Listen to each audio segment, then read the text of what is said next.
Segunda de Reyes, capítulo 18, versículo 13. Es la palabra de en esta hora que tiene relación con los últimos dos mensajes que hemos compartido. Dice así la palabra del Señor. Nos ponemos en la mano de nuestro Dios. Amén. A los 14 años del rey Ezequías, subió Sennacherib, rey de Asiria, contra todas las ciudades fortificadas de Judá y las tomó. Entonces Ezequías, rey de Judá, envió a decir al rey de Asiria que estaba en Laquis: yo he pecado, apártate de mí, y haré todo lo que me impongas. Y el rey de Asiria impuso a Ezequías, rey de Judá, 300 talentos de plata y 30 talentos de oro. Dio por tanto Ezequías toda la plata que fue hallada en la casa de Jehová y en los tesoros de la casa real. Entonces Ezequías quitó el oro de las puertas del templo de Jehová y de los quiciales que el mismo rey Ezequías había cubierto de oro, y lo dio al rey de Asiria. Amén. Esta palabra es una palabra histórica. Vamos a situarnos nuevamente conforme a lo que hemos venido enseñando. Vamos a recordar lo que estuvimos hablando la semana pasada. ¿Se acuerda, cierto? Hablábamos de que Israel estaba dividido en el reino del norte y el reino del sur. En el reino del norte dijimos que habitaban 10 de las 12 tribus, y en el reino del sur habitaba la tribu de Judá más la tribu de Benjamín. Así se dividió el reino. Ya dimos la explicación de todo ese suceso. Dentro de la exhortación que vimos en Isaías 30, Dios reprendía al pueblo por poner su confianza en la nación de Egipto. Nación que en otro tiempo representaba la esclavitud. La Biblia, recordando siempre lo mismo, Egipto representa al mundo. Todo lo que nosotros nos desvivimos y hacemos por esta vida terrenal temporal. Lo cual Dios no quiere que nos afanemos por esa vida solamente. Sabemos que estamos aquí, debemos cumplir roles, pero más allá de lo que la sociedad y el sistema nos imponen, nosotros vemos la vida desde otro enfoque, desde otra perspectiva, ¿cierto? Desde que Dios se ha revelado a nosotros, Dios ha venido a revelarnos los misterios de nuestra existencia, quiénes somos, hacia dónde va nuestro camino, y por tanto nosotros peleamos por la ciudadanía que está en los cielos, no por la ciudadanía terrenal. Por tanto, el reino, en Isaías 30, el reino de Judá está poniendo su esperanza y su confianza en Egipto, en el mundo, en Faraón, en el adversario. Cosa que a Dios no le agradó y lo reprende por ello. Bien. Pero además de esa experiencia, estuvimos retratando y contando que el reino del norte, de las 10 tribus, fueron sumamente rebeldes a Dios. De los 20 reyes que pasaron durante esos más de 200 años, todos hicieron lo malo ante los ojos de Dios. Por tanto, el imperio asirio, el gran imperio asirio de aquel tiempo, en el 730, 720 a.C., dentro de sus muchas conquistas por esos territorios del Medio Oriente, se hace con el control del reino del norte, que tenía su capital en Samaria. Y explicamos en Segunda de Reyes 17 la gravedad del pecado del reino del norte. La idolatría, el sacrificio de niños a través del fuego, la desobediencia, la apatía, la incredulidad. Desecharon la ley de Dios, desecharon el camino recto y justo que Dios les ofrecía. Por tanto, lo que queda del pueblo escogido de Dios en la antigüedad es solo el reino del sur. el reino de Judá. Por amor a David, el famoso siervo de Dios a quien Dios tanto le agradó, ¿cierto? Así que, ya habiendo entendido que Asiria ya conquistó gran parte de Israel y que solo quedaba en pie las tribus del sur, la tribu de Judá y Benjamín, y las demás personas, obviamente, del pueblo que pudieran vivir en sus alrededores, alrededor de Jerusalén y las ciudades vecinas de este reino, ellos cometen el grave error de poner también su confianza en Egipto, como lo hizo el reino del norte. Leímos la semana pasada que el rey Oseas del reino del norte conspiró contra Asiria. El rey se enteró de estas maquinaciones, lo encerró en la cárcel y esa fue la causa definitiva y final para que fuera tomado completamente el reino del norte. Y ahora acabamos de leer en Segunda de Reyes capítulo 18,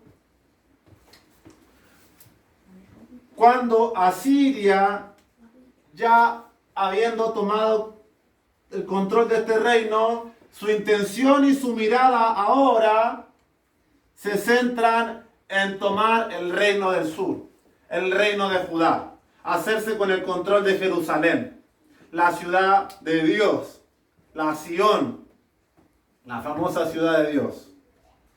Y en este texto vemos en Segunda de Reyes, aquí tengo un contexto previo, lo voy a leer porque me he dedicado a hablar, quizás va a ser más de lo que he dicho recién. El reino del norte y su capital Samaria fueron atacados por Salmanasar, rey de Asiria, y al cabo de 3 años logró ser tomada. Esto ocurrió mientras Ezequías, el rey del sur, era testigo de lo que pasaba en el reino vecino.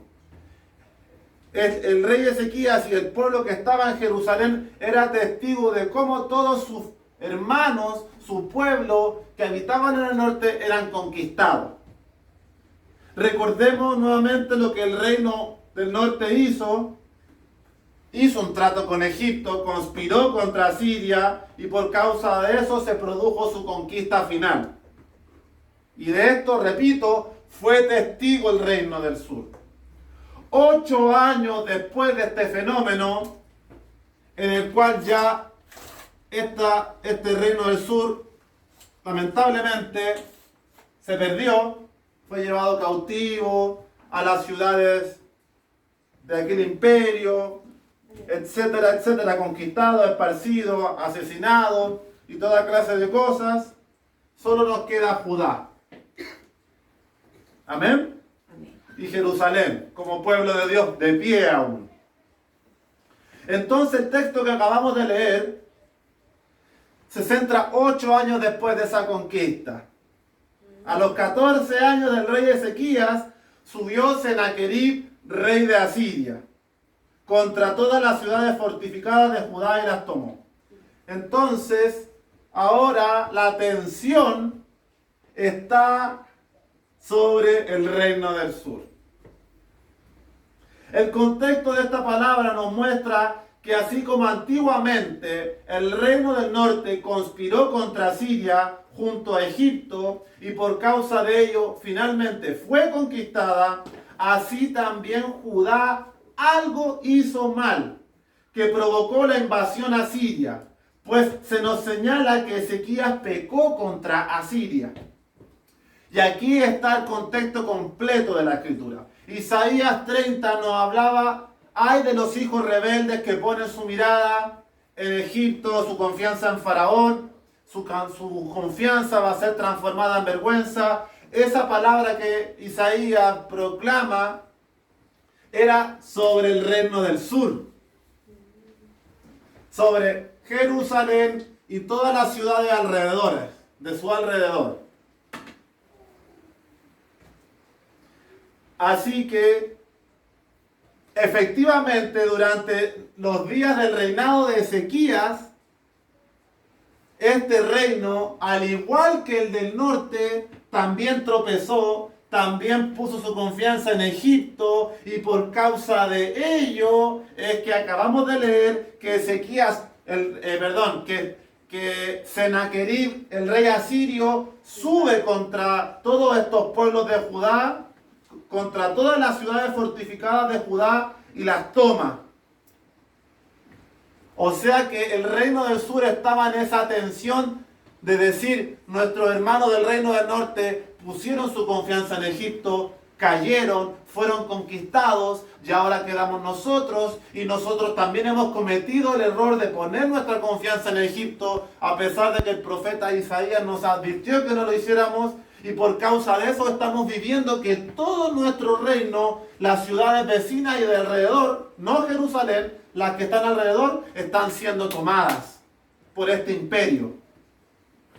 Por eso, en Segunda de Reyes 18, leemos en el versículo 14, entonces Ezequías, rey de Judá, envió a decir al rey de Asiria, que estaba en Laquis, yo he pecado.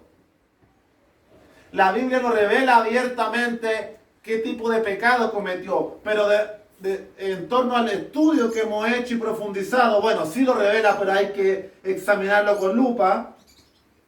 Es el pecado que cometió Ezequías fue poner su confianza en Egipto, o el pueblo que rodeaba Jerusalén y todo este reino.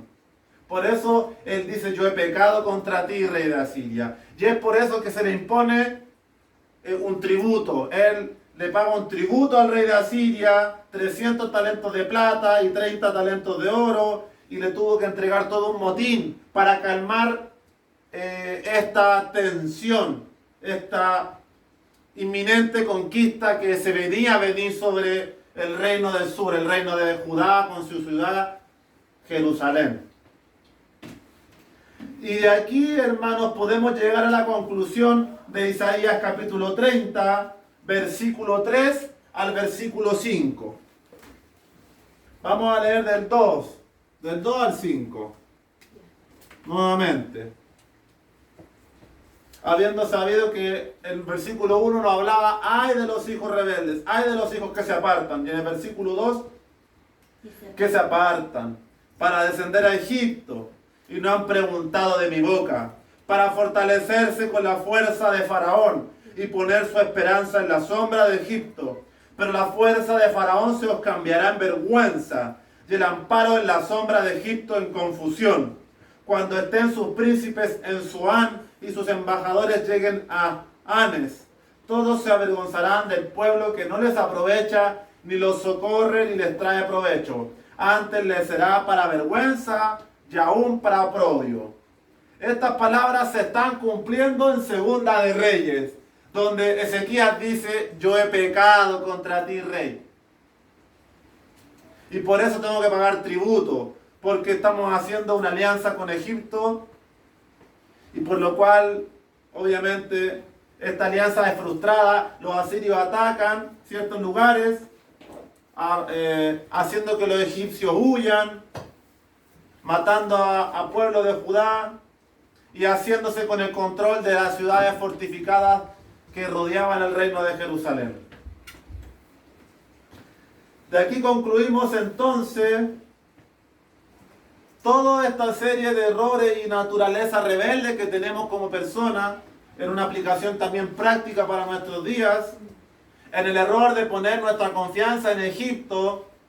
Nosotros hoy, que sabemos de dónde fuimos sacados, de la condición en la cual estábamos viviendo, que nosotros hoy nos plantemos a mirar hacia atrás, cuando el camino es hacia adelante con Cristo, por esa senda estrecha pero que conduce a vida eterna. Es un grave delito, un grave error volvernos atrás.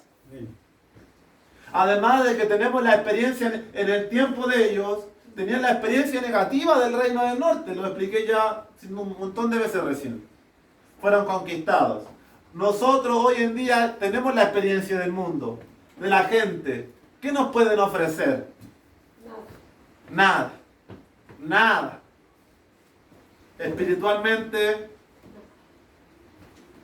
Solamente en Dios está nuestro refugio, nuestra esperanza, nuestra confianza. Y a causa de esto que leímos recién en Isaías, es que la consecuencia de este pecado es la toma de estas ciudades fortificadas, el pago de este tributo y toda esta tensión que vivía el reino de Jerusalén, a pesar de que Ezequías fue un buen rey. No hemos leído con detalle porque no podemos detenernos tanto, pero se describe que Ezequías hizo maravillosas cosas que ningún rey hizo antes. Celebró la Pascua, restableció el sacerdocio levítico, llamó a todas las tribus vecinas para que vinieran a adorar a Dios. Ezequías se encargó de derribar los lugares altos donde se adoraban las deidades paganas. Ezequías fue un rey increíble, de cierta manera, en comparación con todos los otros perversos que pasaron por Judá y por el reino del norte. Pero a pesar de su error con Egipto, Dios tuvo misericordia. Y eso es lo que vamos a ir descubriendo. Entonces, mis queridos hermanos, en Isaías 30, cuando leemos este versículo, usted puede leer el versículo 4 de Isaías 34, habla de dos ciudades, Zoán y Anes, pero principalmente vamos a hablar de Zoán. Y esto es para que a usted le quede grabado, jamás nunca retroceder, ni mirar al mundo, ni mirar a ese viejo hombre, ni a ese viejo caminar, sino que usted mire siempre hacia adelante. Y para ello lo voy a invitar a que vayamos al Salmo capítulo 78. Entonces, el Salmo 78:40 dice lo siguiente: ¿cuántas veces se rebelaron contra él en el desierto? Lo enojaron en el yermo. Y volvían y tentaban a Dios, y provocaban al Santo de Israel. No se acordaron de su mano, del día que los redimió de la angustia. Y escucha este versículo: cuando puso en Egipto sus señales y sus maravillas en el campo de Zoán, y volvió sus ríos en sangre y sus corrientes para que no bebiesen. Envió entre ellos enjambres de moscas que los devoraban y ranas que los destruían. Dio también a la oruga sus frutos y sus labores a la langosta. Sus viñas destruyó con granizo y sus higuerales con escarcha. Entregó al pedrisco sus bestias y sus ganados a los rayos. Envió sobre ellos el ardor de su ira, enojo, indignación y angustia. Un ejército de ángeles destructores. ¿Qué nos relata el Salmo 78 en este pasaje? Nos habla de todos los prodigios y maravillas que Dios hizo con el pueblo de Israel, o en ese tiempo el pueblo hebreo, al sacarlo de la esclavitud, al librarlo del yugo y del poderío del faraón y del imperio egipcio, sacándolo con brazo poderoso, con maravillas y con señales. ¿En qué tierra? En la tierra de Zoán. Y sus maravillas hizo, sus señales, en el campo de Zoán, nos dice el versículo 43. O sea, el expediente de este pueblo que habitaba en Samaria, en Jerusalén, en todo lo que pudiera ser este reino. Yo les dije la semana pasada que el pueblo judío guarda y preserva mucho sus costumbres, su historia. Ellos no eran ajenos a sus antepasados, a Moisés. Ellos conocían los salmos. Y la tierra en la cual los príncipes cayeron a espada en manos del poder asirio. Entonces, este salmo nos muestra que la tierra de Zoán, que en el pasado representó una tierra de maravillas, hoy era una tierra en la cual Dios estaba decretando juicio, porque el pueblo se estaba volviendo atrás. Zoán fue una tierra que en otro tiempo representó libertad, gloria y salvación.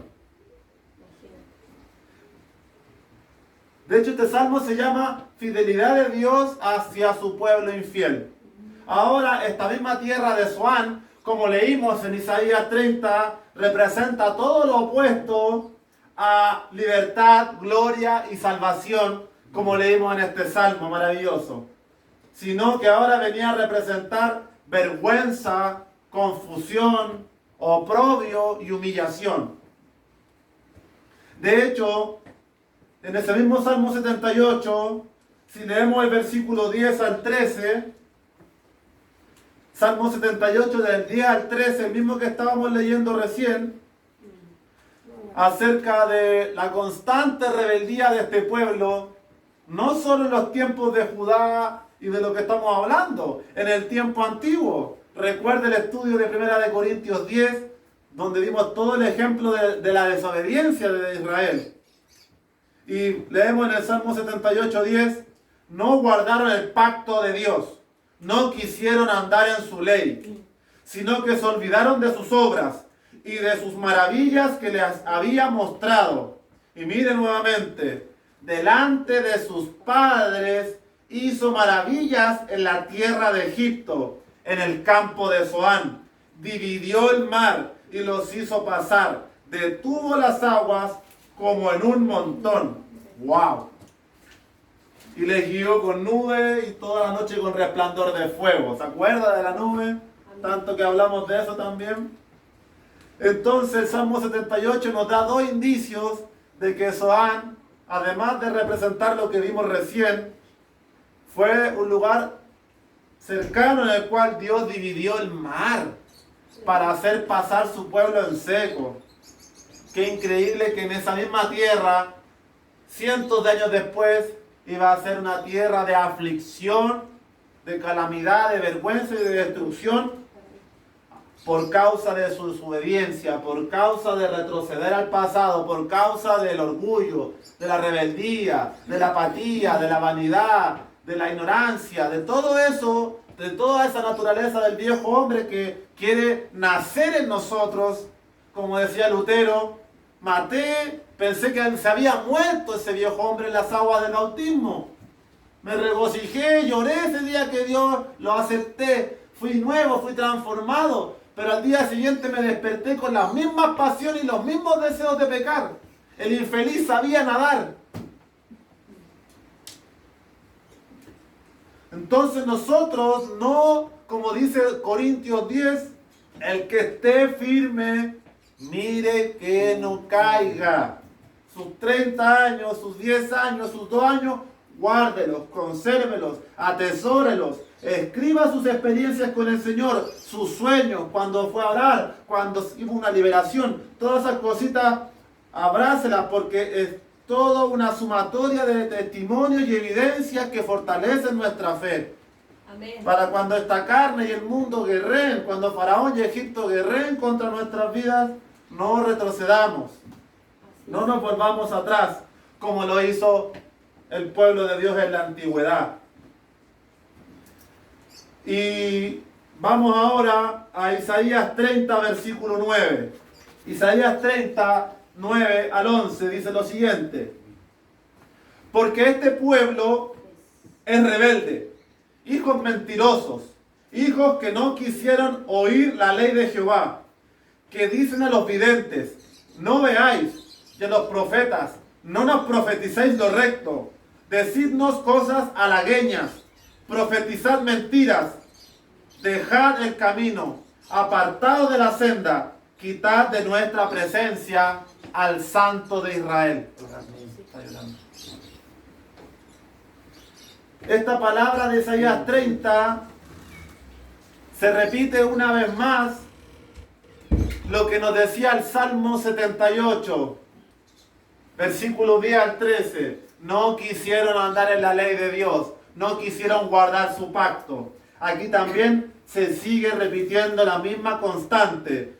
Isaías 39, pueblo rebelde, hijos que no quisieron oír la ley de Jehová. Hijos mentirosos que rechazan lo bueno. Hijos mentirosos que rechazan lo bueno. Que el Señor nos hable en esta hora para no ser pueblo rebelde, pueblo insensato, que persista en cometer los mismos errores que nuestros antepasados cometieron. Amén. Ahora bien, en Isaías 30:10, estas personas dicen a los videntes, no veáis, Y a los profetas, no nos profeticéis lo recto. ¿Se acuerda? Lo recto. La palabra recto es la palabra hebrea necochá. Necochá o necocha, que quiere decir recto. Esta palabra también significa lo correcto o equidad. Lo correcto o equidad. Acuérdese del término equidad. Ahora yo le digo, ¿se acuerda de Oseas 14:9 la semana pasada que decíamos, los caminos de Jehová son rectos y los justos andarán por ellos, mas los rebeldes caerán, tropezarán en ellos? ¿Se acuerdan? Aquí, ¿qué dicen estas personas? No nos profeticéis lo recto, decidnos cosas suaves, adulaciones, o mejor dicho, mentiras. Y además de todo esto que dice Isaías, dicen, dejad el camino. ¿Se acuerdan de lo importante que es transitar por ese camino? Dejad el camino, apartados de la senda, quitad de nuestra presencia al Santo de Israel. Un pueblo en completo rechazo, rebeldía hacia su Hacedor. ¿Estaban renegando? Totalmente. Cuando los caminos de Dios son rectos, pero ellos no querían andar por ese camino recto. Querían trazar su propio camino. Ahora, dentro de todas estas reprensiones que Dios le hace al pueblo por medio del profeta, tengo una reflexión breve acerca del término equidad, que tiene relación con lo correcto o lo recto. La palabra equidad encontré dos definiciones. Podría haber indagado más, pero con las dos que encontré, creo que me explotó la cabeza. La palabra equidad en su primera definición significa sentimiento natural de la justicia. Sentimiento natural de la justicia. Observe este término. Algo natural que tenemos acerca de la justicia. Pero lo voy a dejar ahí nadando, enredado todavía, y le voy a dar otra definición. La segunda definición de equidad es dejarse guiar por el sentimiento de deber o de la conciencia. ¿Qué le quiero decir en esta hora? Aquellas personas que están sin Cristo no pueden excusarse ante Dios y declararse inocentes por no haber oído el Evangelio. El sentimiento natural de la justicia, la equidad o lo correcto, forma parte de nuestras conciencias. Por tanto, se transforma en un deber y en una responsabilidad. Usted me dirá, pero yo antes de sin Cristo era puro pecado, era un perverso, era un maldito. Sí y no. Usted antes, cuando no conocía al Señor, sí hizo buenas cosas, me imagino. ¿Perdonó alguna vez? ¿Le dolió que golpearan a alguien? La gente que está en el mundo no podemos decir que son todos perversos, una manga de asesinos, y que ninguno tiene una conciencia que les dice, a pesar de no conocer este Evangelio Santo, no pueden excusarse y decir, no, es que yo la asesiné porque yo pensé que eso era bueno. Yo lo violé porque yo no sabía que eso era malo. Mentira. A pesar de que el mundo vive sin Cristo, Dios ha dejado plasmado en sus conciencias el sentimiento natural de la justicia. Amén. Ha dejado el sentimiento y deber de responder a la conciencia. Amén. Sí, Señor. No le estoy diciendo que no necesitamos al Señor y que podemos salvarnos a través de las buenas obras que hagamos en nuestra conciencia. Eso es un tema más profundo. Pero lo que usted y yo tenemos hoy en día que asumir es que tenemos una responsabilidad aún mayor Sí, Señor. como embajadores del reino. Porque nosotros, además de tener en nuestra naturaleza la capacidad de diferenciar lo que es justo de lo que no es justo, con o sin Cristo la gente es capaz de hacerlo, porque si no fuese así, cuando llegue el día del juicio, la gente va a decir ante el Señor: yo nunca te conocí, yo nunca supe lo que era bueno, me voy para el cielo. Mentira, mijito. Yo le dejé en su conciencia el sentimiento natural de la justicia, para que usted, a pesar de que no me haya conocido, pueda haber hecho misericordia y se pueda haber condolido. Amén. Ahí ya entendemos cómo Romanos 2 nos habla de cómo Dios va a juzgar a las personas Amén. que no conocieron a Cristo, de los cuales creo que pueden tener salvación. Sabemos que la salvación es por el nombre de Jesús, pero es un tema que Dios conoce y Dios juzgará. Pero nosotros centrémonos en nuestras vidas. Sobre nosotros recae más responsabilidad. Porque además de tener esa conciencia, tenemos al Consolador, al Amén. Espíritu Santo morando, Sí, Señor. que regenera, que renueva, que transforma, que nos da aún más mayor testimonio de lo bueno, del amor. Por tanto, ahí se entiende la palabra de la semana pasada cuando Lucas nos decía: mas este que no hizo la voluntad de Dios, pero la conocía, recibió muchos azotes. La conocía, pero no la hizo. Eso somos nosotros. Conocemos la voluntad de Dios, tenemos la palabra, y aún así andamos errando. Ese siervo inútil recibirá muchos azotes. Mas aquellos que no la conocieron y a pesar de eso hicieron cosas dignas de azotes, recibirán menos golpes. Tremendo. Así que la equidad es un sentimiento natural de nuestras conciencias, de que sabemos qué es lo correcto y lo incorrecto. Quizás no en todas las cosas somos tan finos, pero sí podemos discernir y dolernos de ciertas situaciones. Así que cuando usted ve que sobre nosotros, o como esta palabra de Isaías que dice: ay de los hijos que conociéndome, que sabiendo de mí, que teniendo mi espíritu, se comportan como lo están haciendo en estos textos que hemos leído. Eso explica el severo juicio de Dios. Porque Dios aplica una mano dura, inquebrantable, sobre un pueblo que, instruido en todo lo que Dios quiere de nosotros, se rebela, apostata, es reincidente, añade a pecado. ¿Qué esperan? ¿Que Dios le venga a cantar una serenata y a bailar? Claro que no. Isaías 30:12 nos explica ese severo juicio. Isaías 30:12 al 14. Después de todo esto que leímos de Isaías,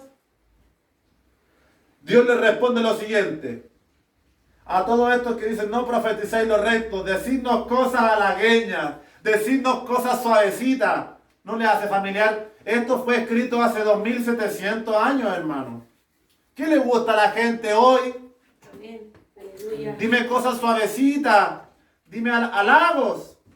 No me reprendáis de mi pecado, que me quiebre y me pongo a llorar. Isaías 30:12.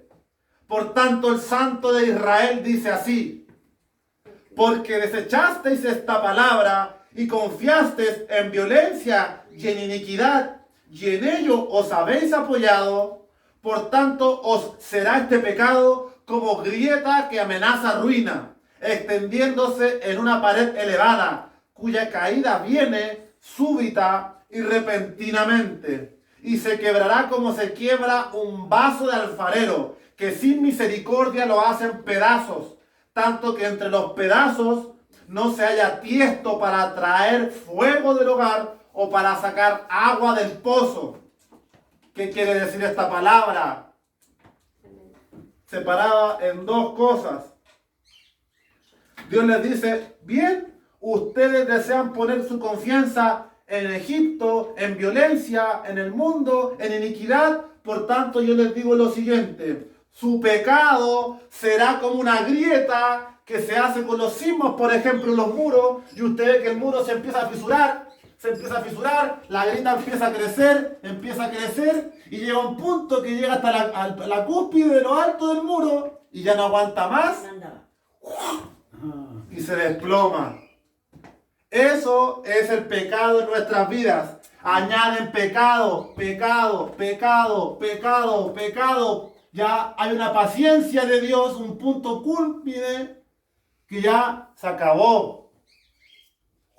La espada derriba ese muro. Se desploma y cae a piso. Súbita y repentinamente. Y por ello, asimismo, así como se desploma ese muro, se quiebra como un vaso, que sin misericordia lo hacen pedazos. Ya no hay misericordia.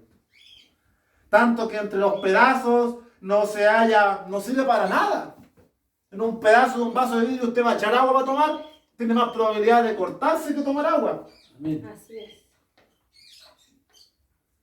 Reincidentes.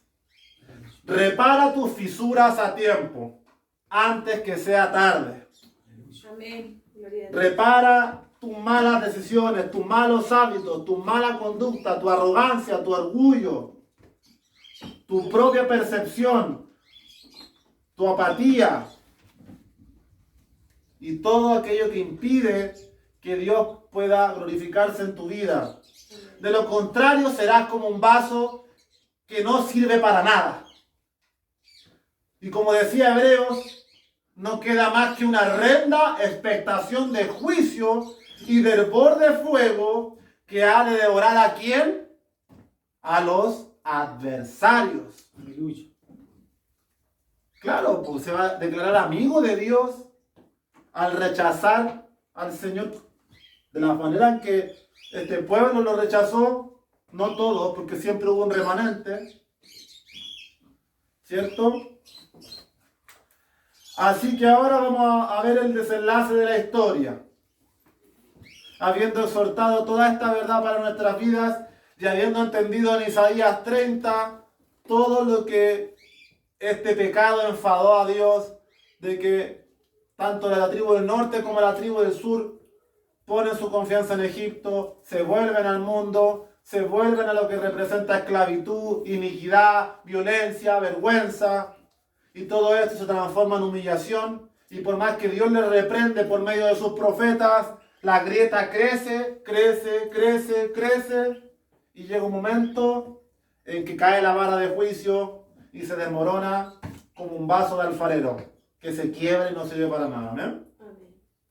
Segunda de Reyes 18, versículo 13. Gloria a Dios. Segunda de Reyes, capítulo 13. Segunda de Reyes, capítulo 18. El inicial, el que comenzamos leyendo. El que quizás cuando leímos al principio no se entendió tanto, pero ahora se entiende más. Sí, a los 14 años del rey. Entonces, Segunda de Reyes 18, del 13 al 16, que fue el que leímos al principio, ¿se acuerda que le conté que aquí viene el motivo de todo lo que hemos leído? Amén. Aquí, ese vaso que se quiebra, esa pared que se cae, representan a todas las ciudades de alrededor de Judá que fueron asoladas por el imperio asirio. Olvídese ya del reino del norte. El reino del norte ya fue devastado, ya fue conquistado. Solo nos quedó el reino del sur. Y el reino del sur eran muchas ciudades fortificadas. Y como dice Segunda de Reyes, subió Sennacherib, rey de Asiria, contra todas las ciudades fortificadas de Judá y las tomó. Aquí se puede apreciar que todo este pueblo que empieza a ser atacado, cautivo, asesinado, se están cumpliendo las palabras que hemos leído de Isaías. Pueblo rebelde, que no quiso oír mi ley, no nos profeticéis lo recto, decidnos cosas suavecitas. Ezequías se rebeló contra Asiria, sumándose a una coalición egipcia para desafiar el poder asirio.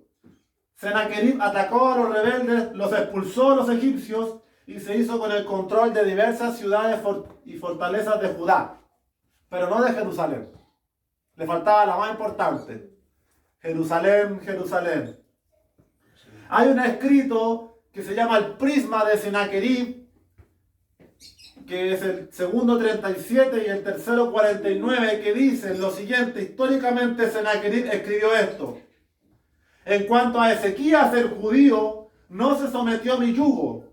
Sitié a 46 ciudades fuertes de sus inmediaciones y las conquisté. Tomé como botín también cerca de 200.000 personas. Imagínense, por causa de lo que nos decía Isaías 30. ¡Ay! ¡Ay, ay, ay! De los hijos que se apartan. ¿Cierto?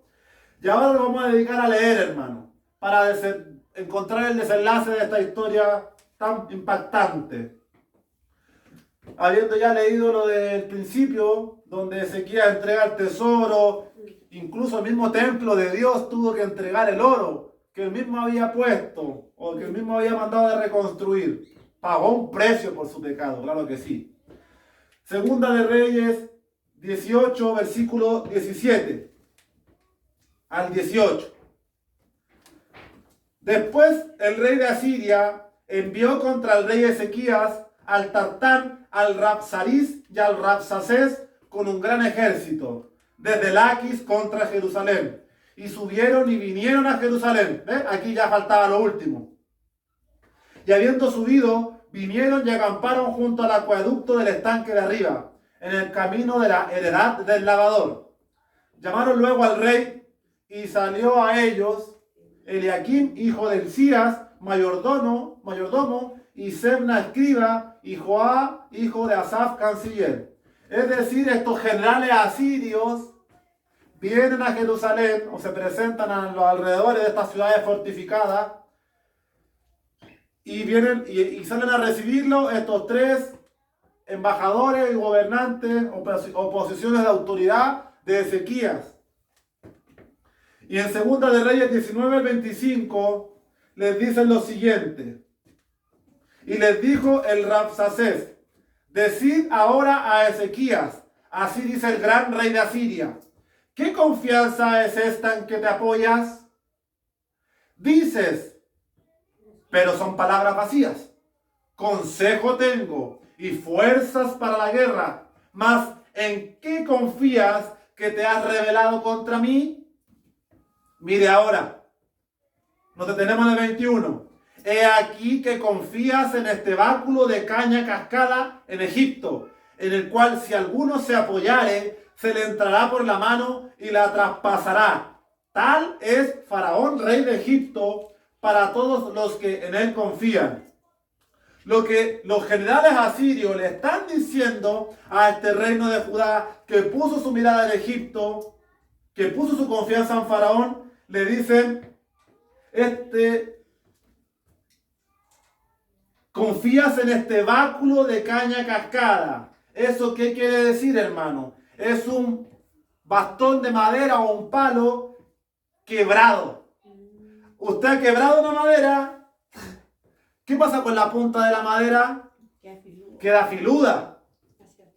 Entonces lo que le están diciendo, que esta vara en la cual tú te estás apoyando es como una vara que está quebrada y que su punta tiene filo. Así es Faraón, rey de Egipto, para aquellos que confían en él. Te estás apoyando en una vara que tiene punta y que te está traspasando la mano. Amén. ¿Qué apoyo tienes ahí? Por el contrario, tienes sufrimiento, humillación. Está una estaca puesta en la mano. Eso le quieren decir. O sea, le estaban diciendo una verdad. Un impío, un asirio, le está reprochando el error. Has puesto tu confianza en Egipto. Si Egipto es como un palo quebrado con filo, y te está apoyando en un palo con filo que te está destrozando tus nervios y tus tendones. Versículo 22. Y si me decís, nosotros confiamos en Jehová nuestro Dios, ¿no es este aquel cuyos lugares altos y altares ha quitado Ezequías? Ya ha dicho a Judá y a Jerusalén, delante de este altar adoraréis en Jerusalén. ¿Qué le está diciendo ahí? Que en los lugares altos que Ezequías derribó por causa de la idolatría del pueblo, de la adoración a estos demonios y a estas deidades paganas, ellos piensan que este Dios que tiene el pueblo hebreo se manifiesta en esos lugares altos, porque dicen, ustedes ponen su confianza en ese Dios, pero si ese Dios ya no tiene morada, si Ezequías les derribó todos los lugares altos donde ustedes iban a adorarlo. No hay dónde ahora. Y Él les ha pedido que vengan y lo adoren aquí en Jerusalén. Para los asirios eso era un error, pero ahí ellos se están equivocando, porque ahí Ezequías obró bien. Hizo bien en derribar los lugares altos, restaurar la adoración y que se situara en el templo en Jerusalén. Amén. Después del versículo 23, ahora pues yo te ruego que des rehenes a mi señor el rey de Asiria, y yo te daré 2000 caballos, si tú puedes dar jinetes para ellos. Aquí lo que le está queriendo decir, haz una apuesta con mi señor, y yo te daré 2000 caballos, si tienes quien los monte, como desafiándolo militarmente. Te tengo 2000 caballos, ¿tienes quien los monte? Como diciendo, mira mi poderío. Provocando acerca de la arrogancia y el poderío de este gran imperio. Versículo 24. ¿Cómo pues podrás resistir a un capitán, al menor de los siervos de mi señor, aunque estés confiado en Egipto con sus carros y su gente a caballo? ¿Acaso he venido yo ahora sin Jehová a este lugar para destruirlo? Jehová me ha dicho, sube esta tierra y destrúyela. Ahí ellos dicen, ¿cómo te atreves a desairar a mis tropas? Confiando en los carros y en los jinetes de Egipto. Lo tientan, blasfeman contra este pueblo, que este remanente que quedaba en Jerusalén. Amén. Los embajadores que salieron a recibir a estos asirios les dicen, háblanos en sirio, háblanos en siriaco, no nos hables en hebreo, en judío, para que no te oiga el resto del pueblo, en los versículos siguientes. Pero ellos le dicen, no, estas palabras no son para ustedes tres. Yo quiero que estas palabras que nos envió a decir el rey de Asiria, las escuche todo el pueblo que está dentro de esta ciudad de Jerusalén fortificada que vamos a derribar. Y dicen, para todos los hombres quienes están expuestos a comer su propio estiércol y beber su propia orina. No había agua. ¡Wow! Luego sigue tentando al pueblo con diversas provocaciones y blasfemias. Y en Segunda de Reyes 18, en el versículo 32, busque donde diga, no oigáis a Ezequías, que es un poquito más abajo del versículo 32. No oigáis a Ezequías. Le dicen en Segunda de Reyes 18, 32, dentro de todas estas blasfemias, el pueblo a todo esto cayó y no respondió a toda esta provocación, porque Ezequías les dijo, no le respondan nada, manténganse en silencio. Y ellos le dicen en el versículo de Segunda de Reyes 18, 32, no oigáis a Ezequías, porque os engaña cuando dice, Jehová nos librará. ¿Acaso alguno de los dioses de las naciones ha librado su tierra de la mano del rey de Asiria? ¿Dónde está el Dios de Amat y de Arfat? ¿Dónde está el Dios de Sefarvaim, de Ena y de Iba? ¿Pudieron estos librar a Samaria de mi mano? ¿Se acuerda de Samaria? ¿Del reino del norte? Sí. ¿Qué Dios de todos los dioses de estas tierras ha librado su tierra de mi mano para que Jehová libre de mi mano a Jerusalén? ¡Wow! ¡Qué provocación de los asirios! Al ver que todos los miles de pueblos conquistados en sus alrededores, que tenían lleno de dioses paganos, idolatría, incluido el reino del norte, ninguno de estos les ha podido librar. ¿Qué te hace pensar que ese tal Jehová de los ejércitos les va a librar a ustedes? Luego de esto, en Segunda de Reyes 19, el remanente de versículo 1 al 7, lo seguimos leyendo, esta parte de lectura, no más que nada, hermano, para que conozcamos el desenlace de la historia. Segunda de Reyes 19, de versículo 1. Cuando el rey Ezequías lo oyó, rasgó sus vestidos y se cubrió de cilicio y entró en la casa de Jehová. Y envió a Eliaquim mayordomo, a Sebna escriba y a los ancianos de los sacerdotes cubiertos de cilicio, al profeta Isaías, hijo de Amós, para que le dijesen: así ha dicho Ezequías, este día es día de angustia, de reprensión y de blasfemia, porque los hijos están a punto de nacer y la que da a luz no tiene fuerzas. Quizá oirá Jehová tu Dios todas las palabras de Rabsacés, a quien el rey de los asirios, su señor, ha enviado para blasfemar al Dios viviente y para vituperar con palabras, las cuales Jehová tu Dios ha oído. Por tanto, eleva oración por el remanente que aún queda. Vinieron pues los siervos del rey Ezequías a Isaías, e Isaías le respondió, parece que se demoró: así diréis a vuestro Señor, así ha dicho Jehová, no temas por las palabras que has oído, con las cuales me han blasfemado los siervos del rey de Asiria.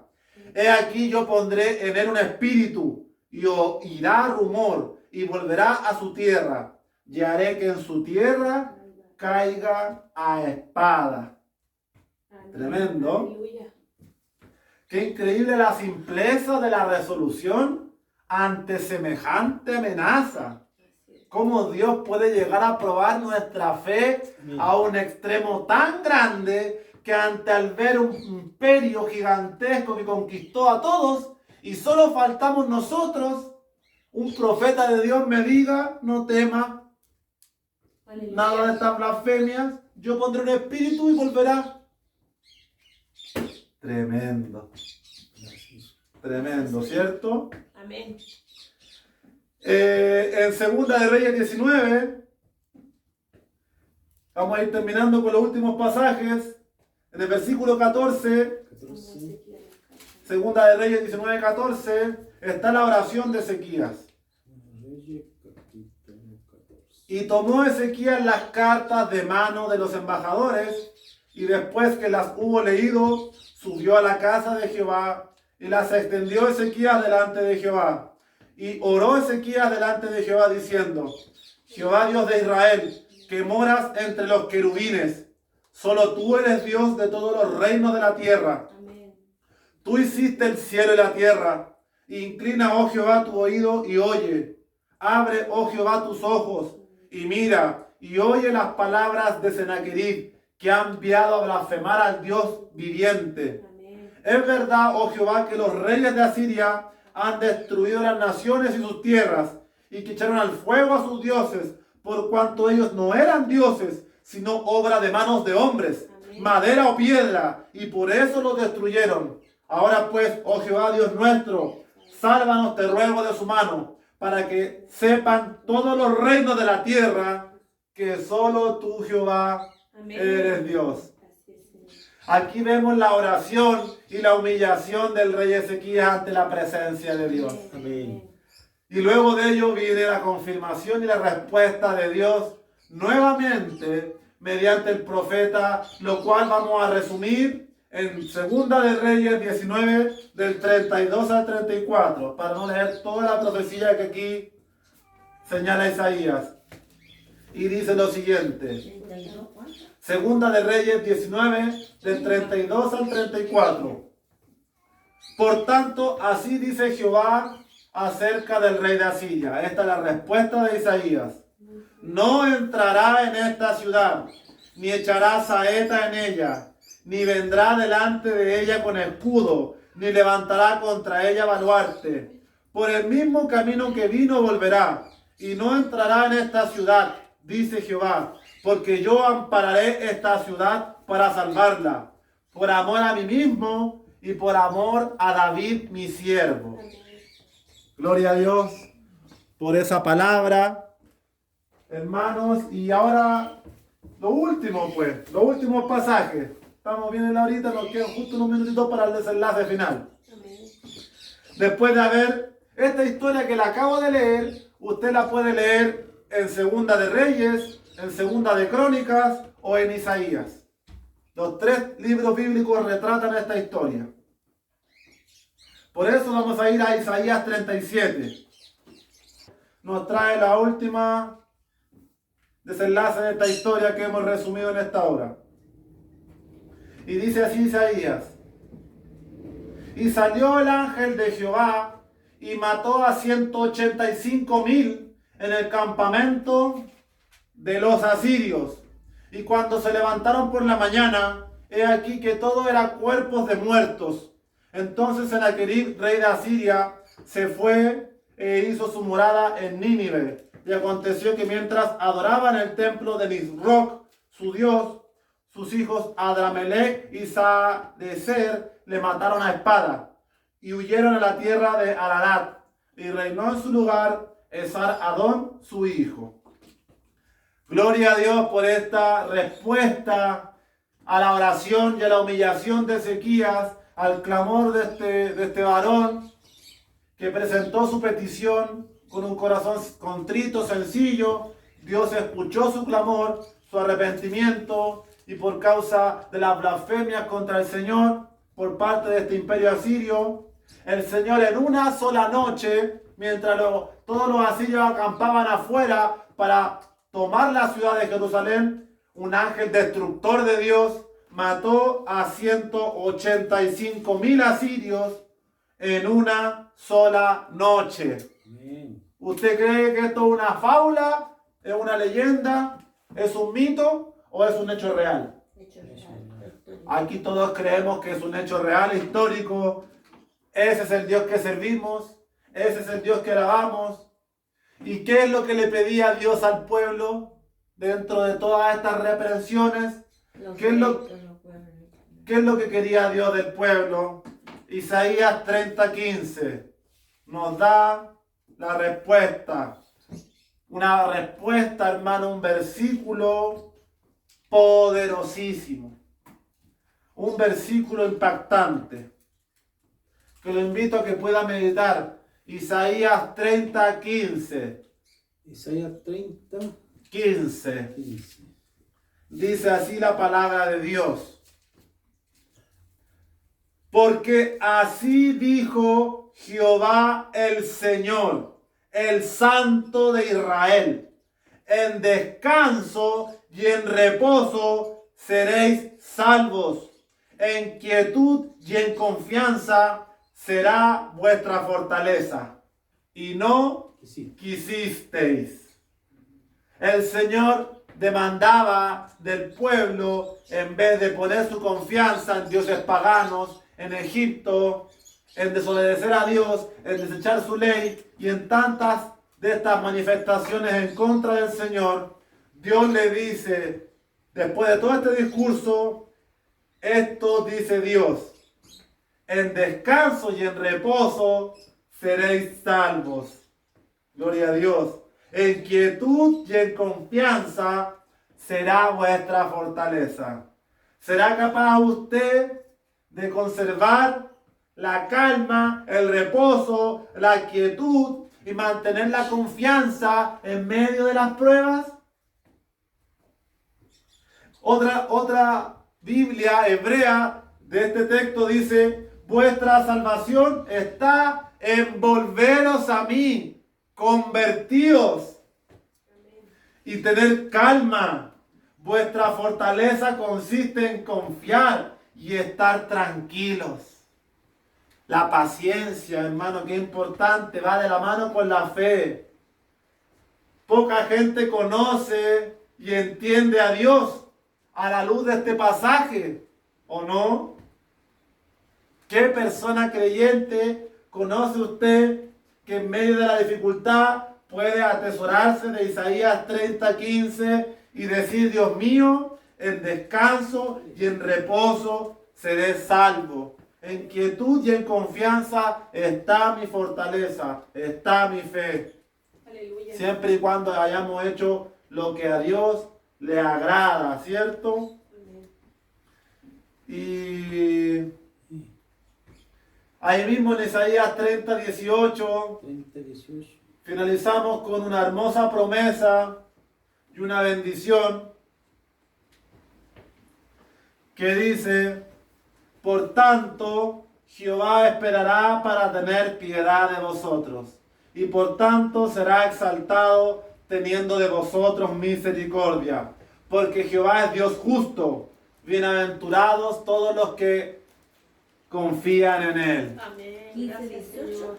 30, 18. Gracias, Padre. Allí estaba la respuesta de Dios, lo que Dios iba a hacer con Sennacherib, con los asirios y con toda la amenaza de la destrucción y de la invasión de lo poco que quedaba del reino del sur y su capital Jerusalén. Por tanto, Jehová, esperen, porque tendrá piedad de nosotros, y en ellos será exaltados, porque Jehová es Dios justo, es Dios recto, es Dios de equidad. Bienaventurados todos los que en Él confían. Gloria a Dios. Y como dice un salmito por ahí, que anoté, que me gustó mucho, y con esto nos despedimos, no lo quiero dejar afuera, en el Salmo 18, y le doy gracias por acompañarnos, por estar con nosotros en este tiempo, por guardar un tiempo de su vida para escuchar la palabra, porque trabajamos 8 horas, dormimos 8 horas, estamos en el celular 2, 3 horas, y qué bueno es estar al menos 1 hora a la semana conectado con Dios en su palabra. Si usted lo hace con más frecuencia en su hogar, en su vida íntima, en su oración, gloria a Dios. Salmo 18, 30 y 31.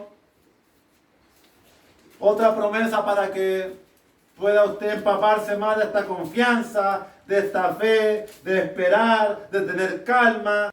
Nos dice lo siguiente: en cuanto a Dios, perfecto es su camino, y acrisolada la palabra de Jehová. Escudo es a todos los que en él esperan. Porque ¿quién es Dios sino solo Jehová? ¿Y qué roca hay fuera de nuestro Dios? La roca fuerte, el fundamento, nuestro Dios. Escudo es a todos los que en Él esperan. Aprenda a esperar, aprenda a ser paciente, manténgase firme, porque la palabra de Dios es acrisolada. Si usted Amén. permanece en el crisol de la palabra, ¿qué dice el crisol? O que es acrisolado, que se perfecciona Aleluya. y depura, es decir, quita lo malo al ser puesto a prueba o sufrir padecimiento.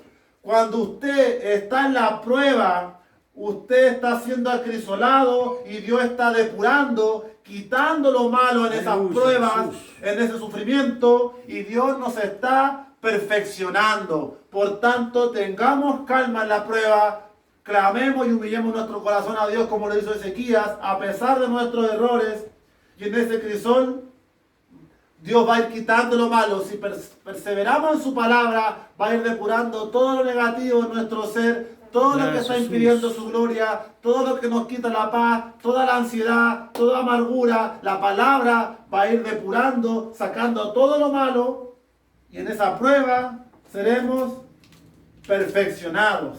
Amén. Amén. Gracias. Así que tengamos calma. Bien. Así que Dios es fiel. Gracias damos a este maravilloso Rey que alabamos y bendecimos.